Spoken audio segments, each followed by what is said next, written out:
Hey folks, and welcome back to another episode of Straight Talk Whiskey. I'm Nick here with you as always. Thanks for joining us for episode number 129. So, this week, it's a little out of character. I don't know why. I've been doing these more and more for some reason. But I was in the liquor store about a week and a half ago. I was looking around for something. Couldn't make up my mind. With the prices being as they are around here, it's hard to actually, pull the trigger on getting a bottle of something around here at a good price. So what caught my eye was something that I had heard about before and sort of wrote off in my head. But this peanut butter whiskey, quote unquote whiskey, if you want to call it that. More of a liqueur than anything. But so we've got Skrewball Peanut Butter Whiskey. There was something else there too that was also a peanut butter whiskey, but I went for this just because of Skrewball on it. Now, typically, I know I said I like to review things that have a certain proof, like a 43% at least, to get away from the minimum, give us a little bit more as consumers who are using our hard-earned dollars to purchase these spirits. But in this case, I thought it was unique, and it seems to be something that is taking the cocktail flavored whiskey liqueur sector, if you will, by storm. So I thought it would be interesting because obviously I like whiskey, and I obviously like peanut butter, because who doesn't? Unless you're allergic to it, then you probably don't like it too much. So Skrewball Peanut Butter Whiskey, it's bottled at 70 proof, so 35% ABV. We don't know what whiskey it's been mixed with. All it says is whiskey with natural flavors and caramel color. And caramel color, that's usually a keep walking away from the aisle when it says caramel color. I wonder what it would look like without it. Because you think peanut butter and whiskey, and both of those things are naturally, on their own, pretty dark, especially when you talk about American whiskey in terms of what it's been aged in. But who knows? It could be some pretty young whiskey. Not really sure, and I can't really discern anything by drinking this. But what caught my eye was the story behind this. The two people that are behind this company in Ocean City, I believe, California, Cambodian refugee who went through polio and dealing with that refugee crisis and getting sponsored to come over here with a family. Just a really amazing story. And so why typically I don't tend to go to the flavored whiskeys consistently, or more consistently than I have. I have because of the story, and also the wife of this guy is pretty well accomplished too. I think like a master's in chemistry and law, and they've really gone all in on this, sort of giving up their good, high-paying jobs. I think one was a lawyer, the other one has managed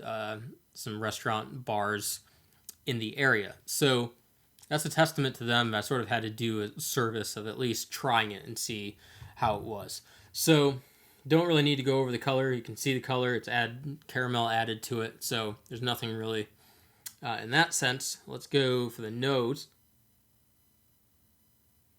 Right off the bat, you don't even need to put your nose up to the glass. You can smell the peanut butter coming off there like crazy. It's just like you open a can of a Jif.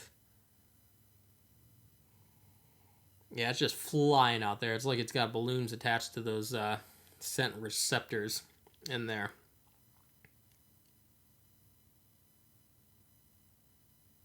I'm sure there's a better term for it, but it's blank in my mind than sense receptors.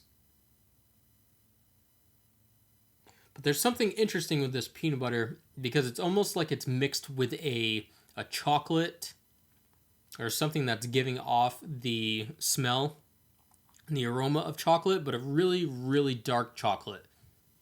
Nothing like milk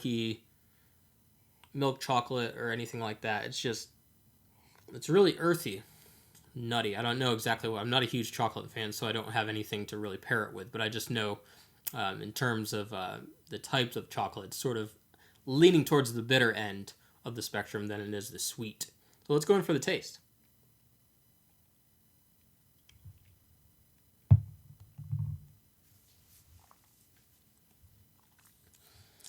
Now, I got to be honest. When I first tried this, I was not a fan at all. It did not taste like peanut butter to me. It tasted... My friend, he had it for the first time, didn't tell him what he was drinking. Said it tasted like maple syrup, just like drinking maple syrup. And he thought I was like screwing with him or something and didn't put whiskey in there. Just a glass of maple syrup. But that's what it tasted like. And I was getting this, the sort of chocolate note that I was getting on the nose was this little off-putting bitterness, but at the same time overly sweet, hitting different parts of the palate at the same time, which was not a really great combo. And then I sort of sipped it a little bit more because, you know, when you've got the bottle fill like up here in the neck, and by the first drink it's down like a couple millimeters, well, you got a whole damn bottle left to drink, and so you got to get through it. And so I was thinking of possibly like cooking with it, but I didn't know what the heck I would do with it. I know someone's mentioned it's a horrible tasting whiskey, except when poured over ice cream, vanilla ice cream. Haven't tried that, but I'm sure that is good. But anyway, so that was when I first had it. But as I began to sip it a little bit more, began to sort of understand the palate, understand that it's a flavored whiskey, it actually started to grow on me a little bit. Now, it's not something I'm going to go out probably and buy another bottle of. Maybe if they were to have a partnership with a certain distillery in the US and then kick the proof up more, then I might be a player, but not for what it is currently.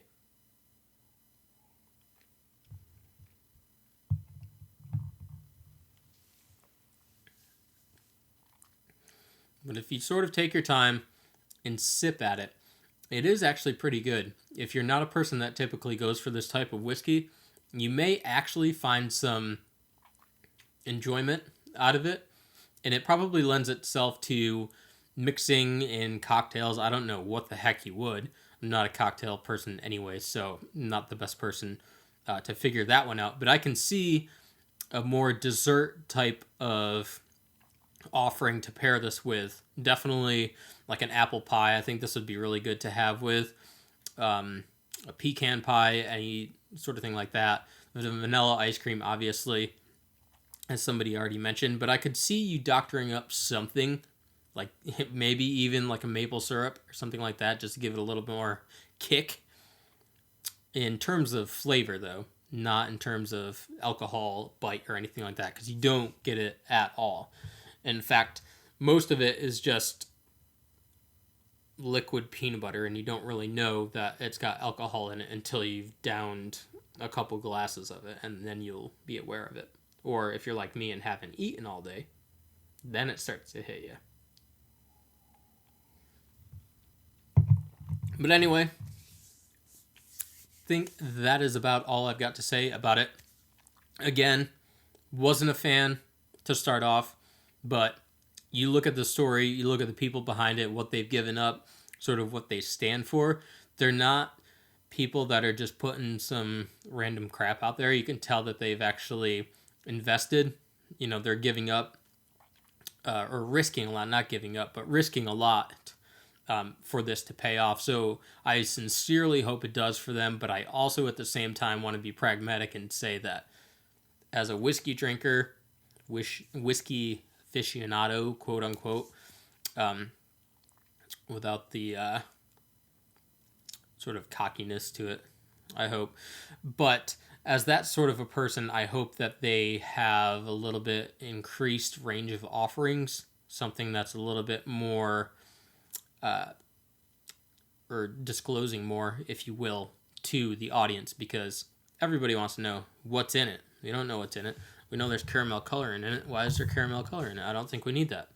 So all these types of things I'm sure they're going to be faced with, but for the majority of their customer base, I'm sure it's just going to be people that want to party their booties off. I'm sure I'll get flagged if I say or swear at all. So there you have it for episode number 129. Hopefully next week we'll be back with something like a Scotch or an Irish whiskey. Hopefully I can peruse the local shelves and find something that is of value.